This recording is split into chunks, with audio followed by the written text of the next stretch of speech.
Okay, I think I fixed the camera angle for this video. Gonna step back. I'm still in the frame. That's perfect. Hey everyone, I'm Matt from RARTCG and welcome to my channel. We talk about Pokemon business, we talk about the market, other TCGs, we really talk about everything here.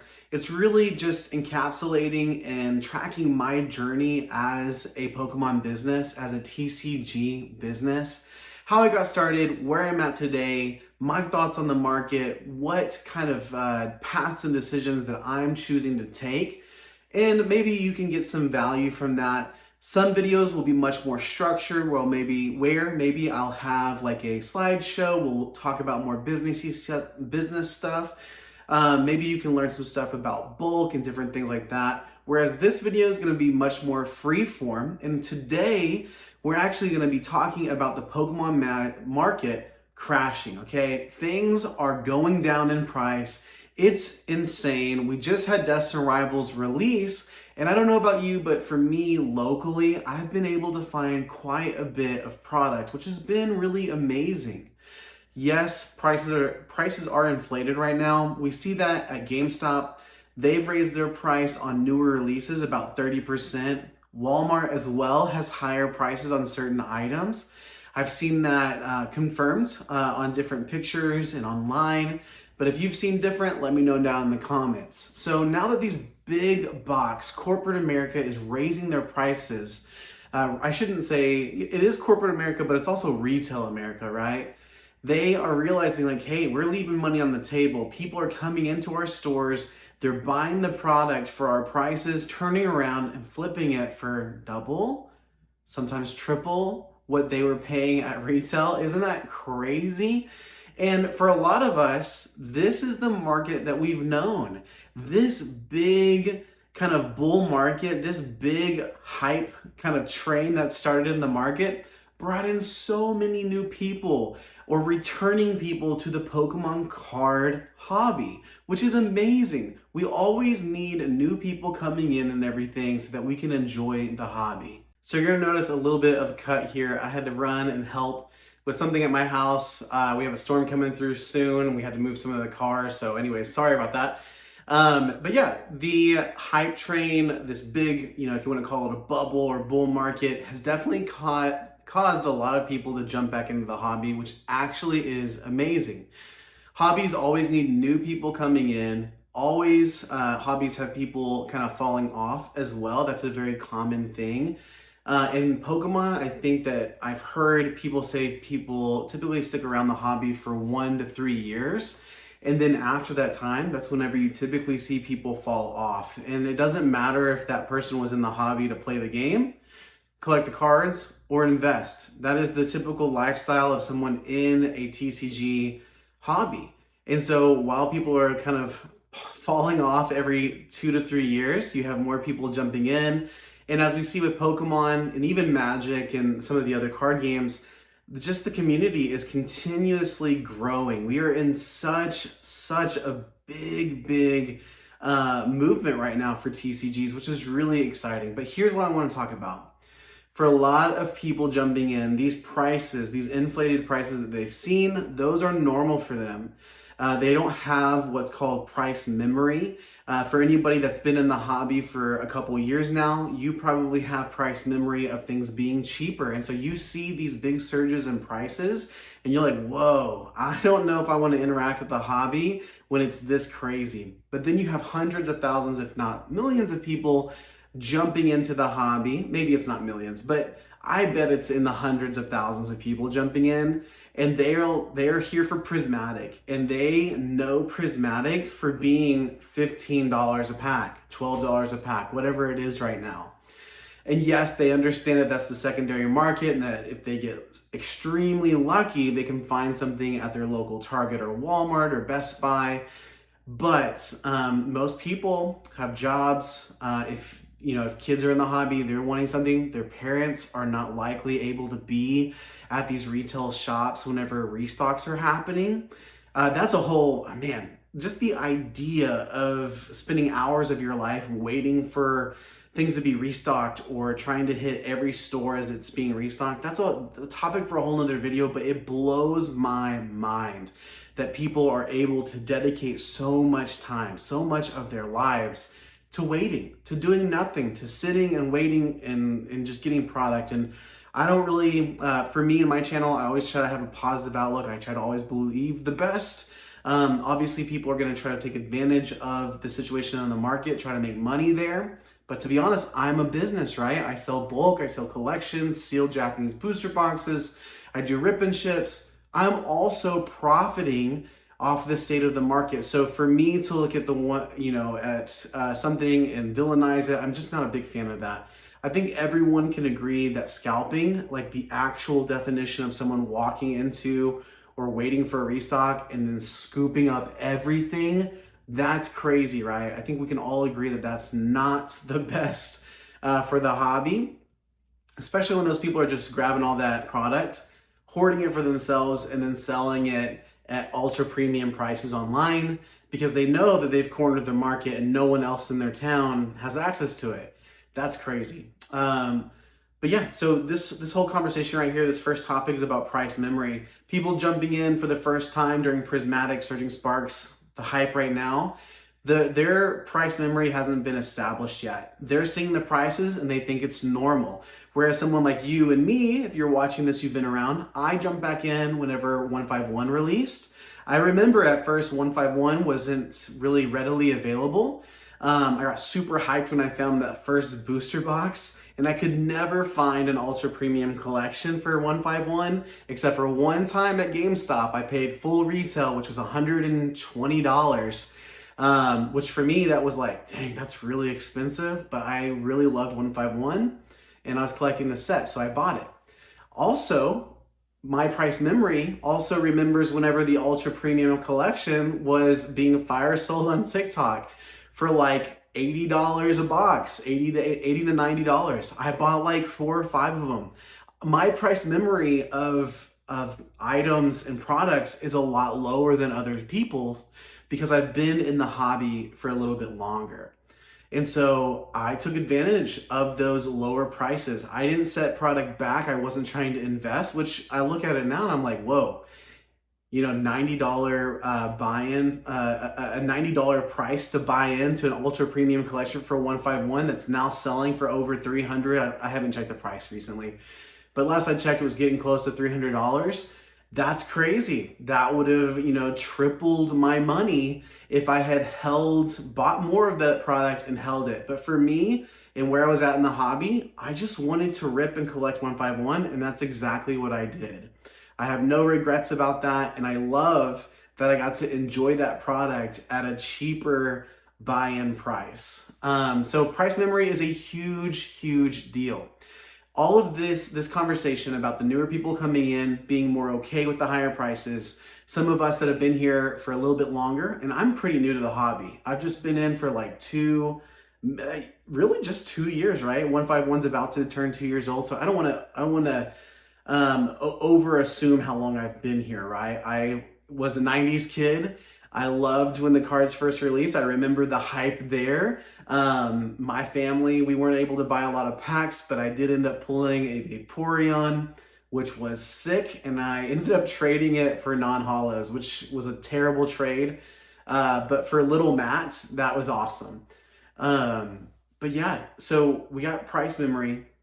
And what this is coming to is with the correction that we're seeing in the market, with prices starting to tank, I think we need to keep in mind, for those of us that have been in the hobby for a while, I'm saying like maybe short to midterm, like 2 to 4 years.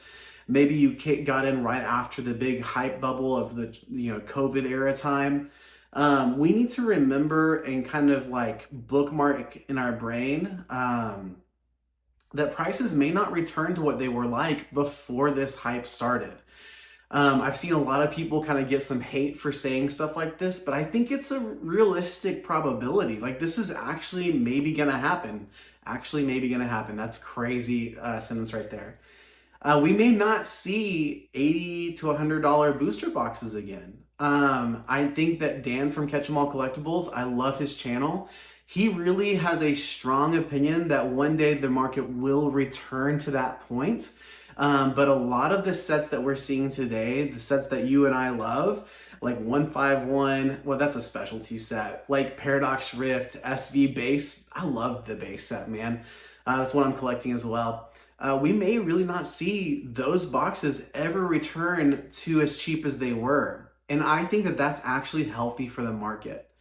The market is crashing, right? Things are going down. That's amazing. But here's something super important to remember is not all items are going to see a sharp decline. I don't think that.